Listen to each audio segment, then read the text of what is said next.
जब स्वामी विवेकानंद जी, जैसा हमने बताया, शिकागो धर्म सभा में जाने के लिए जिस प्रकार से खेतड़ी के महाराजा अजीत सिंह जी का एक बहुत बड़ा प्रदान है, उसी प्रकार से मद्रास के, उस समय के मद्रास के जो नवयुवक आलासिंगा पेरुमल और अन्य युवक, इनका भी बहुत बड़ा उनमें कंट्रीब्यूशन है। उन लोगों ने यदि स्वामी विवेकानंद को इस प्रकार से बारंबार अनुरोध करके और घर घर जाकर के चंदा इकट्ठा करना, आलासिंगा पेरुमल की वाइफ ने तो अपने गहने भी बेच डाले, यह सब जो हुआ। और बालाजी, उसमें वो जो युवक लोग थे उसमें से एक थे बालाजी, DR बालाजी राव इनका नाम था। ये स्वामी विवेकानंद से 2 वर्ष छोटे थे, तो स्वामी जी उनको बालाजी कह के पुकारा करते थे। तो ये जो बालाजी हैं, स्वामी विवेकानंद जी, ट्रिप्लिकेट में उनका मकान था, तो उनके सुपुत्र रघुनाथ राव ने हिंदू नाम की पत्रिका में 18 जनवरी 1963 1963 उन्होंने जो एक संस्मरण लिखे थे स्वामी विवेकानंद के बारे में, उसमें से कुछ बातें हमको मिलती हैं, कुछ नई बातें भी मिलती हैं कि इस प्रकार से स्वामी विवेकानंद उनके घर जाया करते थे और उनकी माँ की रसोई बहुत पसंद करते थे। और भिक्षा के लिए जाते थे तो पहले से बोलते थे, माँ वो जीरा वगैरह जो डाल करके तुम बनाती हो जोल, वो तो ज़रूर बनाना। इस प्रकार से मानो उनके बालाजी राव की जो पत्नी थी, रघुनाथ राव की माँ, उनसे भी स्वामी जी इस प्रकार से मानो यह घनिष्ठता थी। और ये बालाजी राव से घनिष्ठता थी। और जब भी वो बीच बीच में जाते थे उनके घर, जब मद्रास में थे, तो कई बार उनके यहाँ उन्होंने भिक्षाली ग्रहण की। उस समय उसको याद है, रघुनाथ राव को, कि मैं बच्चा था तो उस समय मैंने देखा कि स्वामी जी कुछ, जब पिताजी को आने में देर होती थी तो वो समय पास करने के लिए वो हठियोग बताया करते थे। हो सकता है, जैसा हमको मालूम है कि वो तो वहाँ पर पवारी बाबा के यहाँ तो काफ़ी देर रहे थे गाजीपुर में, हो सकता है कुछ उन्होंने सीखे हो वहीं पर। तो कुछ हठयोग की ट्रिक्स भी बताते थे, आसन केवल नहीं, ट्रिक्स भी बताते थे। जैसे अपनी उंगली को काट दिया, काट के बताया, देखो उसमें से खून नहीं निकल रहा है। ऐसी भी ऐसी कुछ बातें स्वामी जी ने वहाँ पर बताई थी। तो ये जो स्वामी जी ने उनको बताया था, बालाजी को, कि एक बार ऐसी बातचीत में बोले, मेरा क्या होगा, बोले आपका एक जन्म और लेना पड़ेगा, उसके बाद आपकी मुक्ति हो जाएगी, पर वर्तमान जन्म में आपको काफ़ी संघर्ष करना पड़ेगा। और सचमुच में संघर्ष करना पड़ा। 2 पुत्र लगभग एक साथ ही मर गए, तो आप समझ सकते हैं कितना बड़ा वह सदमा उनको पहुंचा होगा। तो जो उन्होंने कहा था वो सच हुआ। तो ये जब उनके पुत्र का मृत्यु हो गई, और वे बाद में तो इंडियन बैंक के मैनेजर बने थे, और 1907 में एक बहुत बड़ा क्रैश हुआ था, उसमें भी वो बच गए थे। उस समय भी उन्होंने, क्योंकि स्वामी जी से उनको इतनी हिम्मत मिली थी, ये सब उन्होंने अपने जीवन में कई संघर्ष को बहादुरीपूर्वक सामना किया। तो जो पत्र स्वामी विवेकानंद जी ने लिखा था बालाजी राव को, ये बहुत अच्छा पत्र है। जब कई भी हमारे संबंधी कोई हों या हमारे मित्र हों जिनको कोई मृत्यु का समाचार मिलने पर जिनका मन खराब हो गया हो, उनको ढाढ़स बंधाने के लिए इस पत्र की कॉपी भेज देना चाहिए। ये पत्र आपको कंप्लीट वर्स में भी मिलेगा। 23 मई 1893 1893 23 में बम्बई से लिखा हुआ। 31 मई को बम्बई से स्वामी जी रवाना हुए शिकागो धर्म सभा के लिए। उसी समय उनको यह समाचार मिला, शायद हो सकता है आलासिंगा पेरुमल से समाचार मिला हो, क्योंकि आलासिंगा पेरुमल वहाँ मद्रास से बम्बई पहुँच गए थे उनको विदाई देने के लिए। हो सकता है उनसे पता पड़ा हो बालाजी के बारे में कि उनके पुत्र की मृत्यु हो गई। तो ये जो स्वामी जी का पत्र है बहुत ही सुंदर पत्र जिसमें कहते हैं, स्वामी विवेकानंद जी, बम्बई 23 मई 1893, प्रिय बालाजी, व्यक्ति के सिर पर जो घोर से घोर विपत्ति आ सकती है, उसे सहते हुए एक प्राचीन यहूदी महात्मा ने सत्य ही कहा था। मैं माँ के गर्भ से नग्न आया, नग्न ही लौट रहा हूँ। प्रभु ने सब कुछ दिया और प्रभु ने ही वापस ले लिया है। धन्य है प्रभु का नाम। एक्चुअली ये ओल्ड टेस्टामेंट से है, बाइबल में Old Testament, book of Job 121, naked I came out of my mother's womb and naked shall I return thither, the Lord gave and the Lord had taken away, blessed be the name of the Lord. ये Bible का वाक्य है, यही स्वामी जी ने यहाँ पर coat किया है। मैं माँ के गर्भ से नग्न आया और नग्न ही लौट रहा हूँ। प्रभु ने सब कुछ दिया और प्रभु ने ही वापस ले लिया। धन्य है प्रभु का नाम। इन शब्दों में जीवन का रहस्य छिपा है। जीवन की ऊपरी सतह पर चाहे लहरें उमड़ आए और आंधी के बवंडर उठे, परंतु उसके अंतर की गहराई में अपरिमित शांति, अनंत आनंद और असीम एकाग्रता है। कहा गया है, धन्य है वे जो शोक मनाते हैं, क्योंकि वे शांति पाएंगे। और क्यों पाएंगे? इसलिए कि जब कराल काल आता है और पिता की दीन पुकार और माता के विलाप की परवाह न करके हृदय को विदीर्ण कर देता है, जब शोक, ग्लानि और नैराश्य के असह्य बोझ से धरती का आधार भी भग्न होता जान पड़ता है, जब मानो क्षितिज पर असीम विपदा और घोर निराशा का अभेद्य पर्दा सा पड़ा हुआ दिखाई देता है, तब अंतःचक्षु के पट खुल जाते हैं और सहसा ज्योति कौंध उठती है, स्वप्न का तिरुभाव होता है और अतीन्द्रिय दृष्टि से सत्य का महान रहस्य प्रत्यक्ष दिखाई देने लगता है। यह सच है कि उस बोझ से अधिकांश दुर्बल नौकाएं डूब जाती हैं, परंतु जो वीर है, जिसमें बल तथा साहस है, वह प्रतिभा संपन्न मनुष्य स्वयं उस समय अनंत अक्षर परम आनंदमय सत्ता या ब्रह्म का साक्षात्कार करता है। उस ब्रह्म का जो भिन्न भिन्न देशों में भिन्न भिन्न नामों से पुकारा तथा पूजा जाता है। जो बेड़ियां इस जीवात्मा को दुखमय भवकूप में बांधे हुए हैं, वे कुछ समय के लिए मानो टूट जाती हैं और निर्बंध आत्मा उन्नति पथ पर आगे बढ़ती है तथा धीरे धीरे परमात्मा के सिंहासन तक पहुंच जाती है, जहां दुष्ट लोग सताना छोड़ देते हैं और थके मांदे विश्राम पाते हैं। भाई, दिन रात यह विनती करना मत छोड़ो और दिन रात यह रट लगाना मत छोड़ो, तुम्हारी इच्छा पूर्ण हो। हे प्रभु, तुम्हारी इच्छा पूर्ण हो। प्रश्न करना नहीं, अपितु कर्म करना और मृत्यु का वर्ण करना ही हमारा धर्म है। Ours not to reason why, ours but to do and die। प्रश्न करना नहीं, अपितु कर्म करना और मृत्यु का वर्ण करना ही हमारा धर्म है। हे प्रभु, तुम्हारा नाम धन्य है। तुम्हारी इच्छा पूर्ण हो प्रभु, तुम्हारी इच्छा पूर्ण हो। प्रभु, हम जानते हैं कि हमें तुम्हारी इच्छा स्वीकार करनी होगी।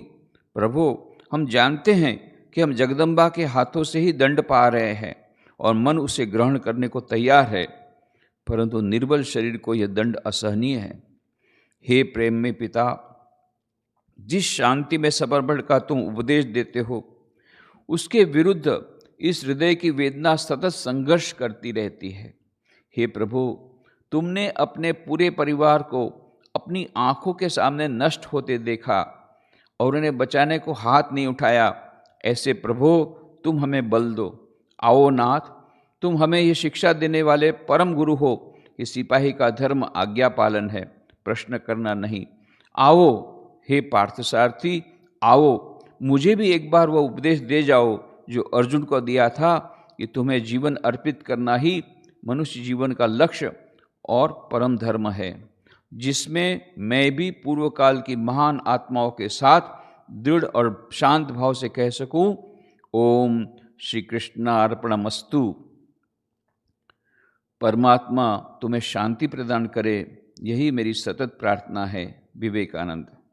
कितना अद्भुत वह पत्र। ये पत्र उनके मानव हृदय से निकला है। और क्यों निकला है?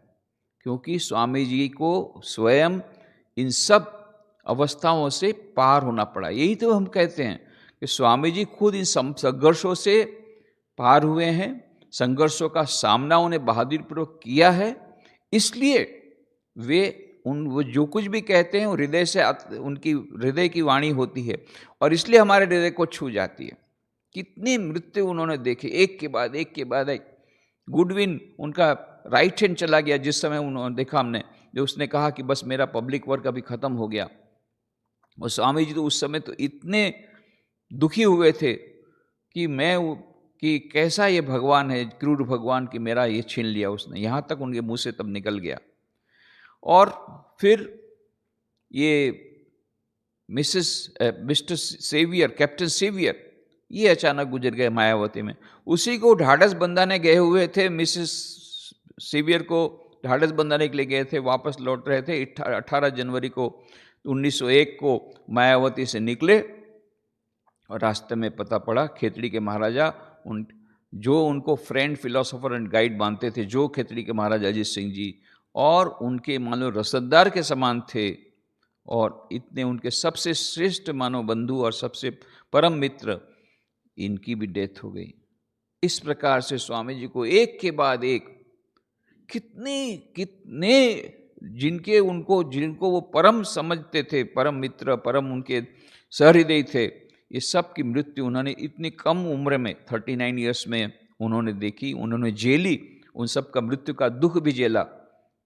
और इसीलिए वहाँ पर जब अंत में इस समय में 1902 में जब उन्होंने अपना शरीर त्याग दिया 4 जुलाई 1902 को 39 वर्ष की उम्र में, उसके कुछ दिन पहले वो एक और मान लो एक अलग ही दुनिया में रहते थे।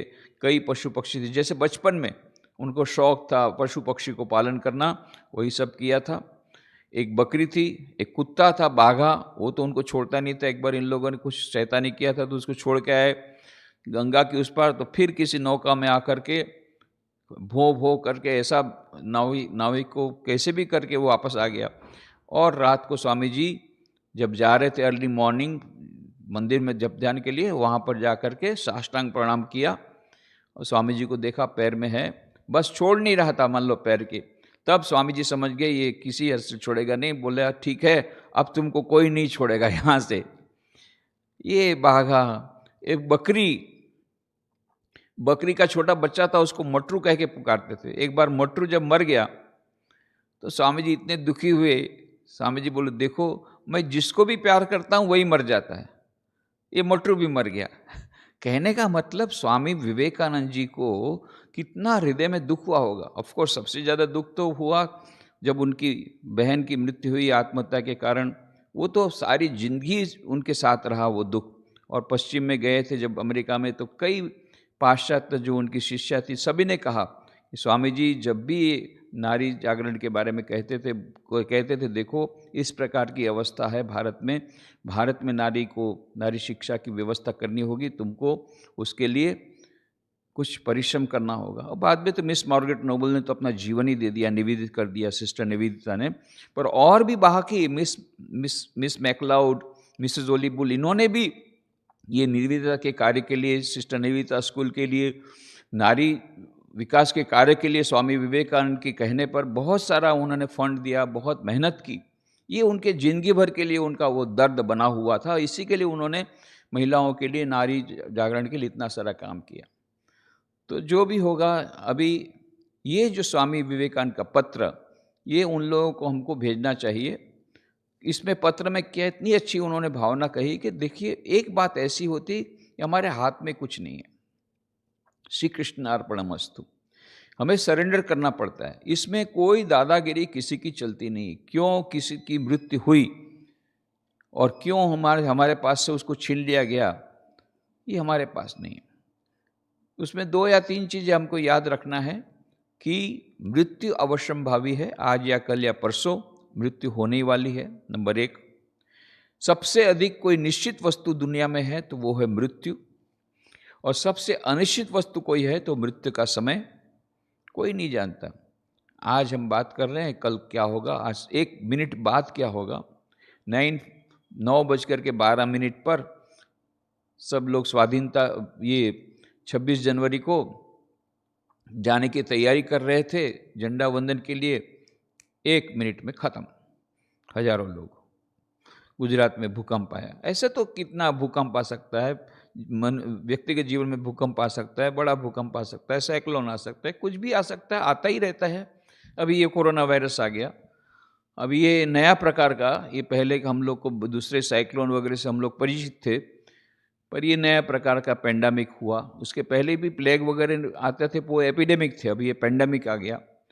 तो जो भी हो, अब ये इनसे हमको ये करना है कि हमको प्रयत्न करना है दूसरों को बचाने के लिए अवश्य, परंतु जब मृत्यु किसी की होती है, हमारे हाथ में कुछ नहीं है, तब सरेंडर, कृष्णार्पणमस्तु। कितनी सुंदर भावनाएं स्वामी जी ने कही है। प्रभु, आपने अपनी नज़र के सामने सब यादवों को मरते देखा, किया वो आपकी जो भीतर की जो भीतर का जो मन की जो जोर, उसका 1 करोड़वां हिस्सा भी हमारे पास आ जाए। भगवान श्री कृष्ण ने जो डिमॉन्स्ट्रेट किया है, उन्होंने गीता में अर्जुन को जो कहा कि वासांसि जीर्णानि यथा विहाय नवानि गृह्णाति नरोपराणि तथा शरीराणि विहाय न जीर्णानि अन्यानि संयाति नवानि देहि। अरे ये तो पुराना वस्त्र है, तो मृत्यु माने पुराना वस्त्र छोड़ना है। और जब आत्मा कभी मरती नहीं है, आत्मा कभी मर नहीं सकती और शरीर को कभी कोई अमर कर नहीं सकता। शरीर मरने ही वाला है और आत्मा कभी मरेगी नहीं, नोइंग फुल वेल। तो तुम क्यों चिंता करते हो? ये जो उन्होंने दिया था उपदेश, ये उपदेश उन्होंने पालन करके बताया श्री कृष्ण भगवान ने अपने जीवन में। तो स्वामी विवेकानंद ने भी जो उपदेश दिया है, ढाढ़स बंधाया है, अपने जीवन में उसको पालन करके सबको उन्होंने झेला है। इतने सब दुख उन्होंने झेला है, इतने लोगों की मृत्यु की जो समाचार है उसको झेला है, और अविरत वो उन्होंने संघर्ष किया है। तो इसलिए जब भी किसी हमारे परिचित की मृत्यु हो, तो हमें यह जो सेंटिमेंट दिए हैं स्वामी विवेकानंद ने, बालाजी को पत्र लिखा, ये 23 मई 1893 को, उसको शेयर करना चाहिए। और दूसरा एक पुस्तक है आधुनिक मानव शांति की खोज में, गुजराती में है आधुनिक मानव शांतिनी शोधमा, मराठी में भी ट्रांसलेशन हुआ है दैनंदिन जीवनात सुख व शांतीचा शोध, और बंगला है दैनंदिन जीवन है सुख और शांति, और इंग्लिश में happiness and peace in everyday life.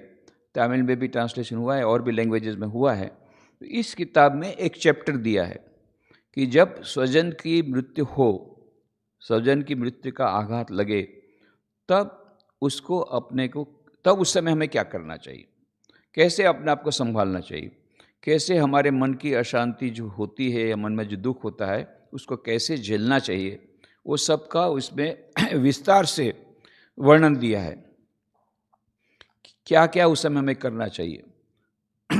एक ही बात है कि ये इरिवर्सिबल जर्नी है, बाकी सब तो कोई बीमार हुआ, कुछ ये हुआ कि हुआ, वो रिवर्सिबल है। ये एक ऐसी स्थिति है जहाँ मनुष्य मरने के बाद वापस नहीं लौटता, इसलिए बहुत ही एक इरिपेरेबल लॉस लगता है हम लोग को। तो उस समय मन को कैसे ढाढ़स बनाना चाहिए, कैसे हमको, सबसे पहली बात हमको ये याद रखना है कि जो मर गया है उसकी आत्मा को शांति मिले, ये बहुत आवश्यक है। और हम जितना रोएंगे उसके मन को अशांति मिलेगी, उसकी आत्मा को अशांति मिलेगी। इसलिए जो दिवंगत आत्मा है उसकी यदि हम शांति चाहते हैं तो हमें प्रार्थना करनी चाहिए। रोने धोने से कुछ फायदा होने वाला नहीं उससे, बल्कि उसको ज़्यादा दुख होगा। पर यदि प्रार्थना की जाए तो उससे उसका फायदा होता है। हम दिवंगत आत्मा की, जो आत्मा की सद्गति के लिए ईश्वर से प्रार्थना यदि करते हैं, this is our contribution that we can do. मृत्यु में से किसी को वापस नहीं ला सकते, पर इतना हम कर सकते हैं कि मृत्यु के बाद उसकी सद्गति हो, ये हम कर सकते हैं। कैसे?